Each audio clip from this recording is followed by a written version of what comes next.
Hi అండి. ఒక్కసారి time చూడండి. దాదాపుగా 10 కావస్తుంది కదండీ!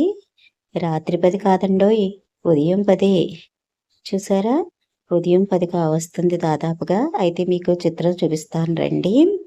చూడండి, ఏదో అర్ధరాత్రి 12కి గాఢ నిద్రలో ఉన్నట్టుగా నా పెద్ద కొడుకు ఎంత మగత నిద్రలో ఉన్నాడో చూడండి ఉదయం 10కి.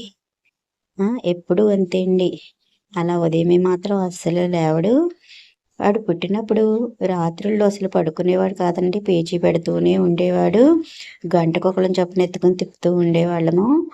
అయితే మా అత్తయ్య గారు అన్నారు, "వీడు రాత్రి పుట్టాడు కదమ్మా! అందుకే రాత్రి పుట్టిన పిల్లలు రాత్రి పడుకోరు. అలా పేచీ పెడుతూ ఉంటారు. ఉదయమే పడుకుంటారు" అనేవారు.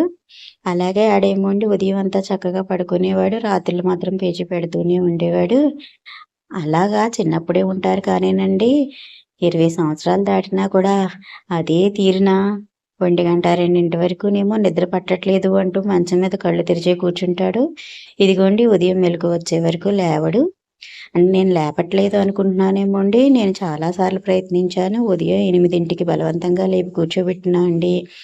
బ్రష్ చేసి, స్నానం చేసి, టిఫిన్ తినేసి, నాకు నిద్ర తీరలేదమ్మా అంటూ మళ్ళీ 9కి పడుకుంటూ పోయి మధ్యాహ్నం 2 వరకు లేవడండి. ఇంకెందుకు అనేసి వాడికి ఎప్పుడు మెలుకువ వస్తే అప్పటి వరకే వదిలేస్తాను. 9, 10 ఎప్పుడో లేస్తాడంతే.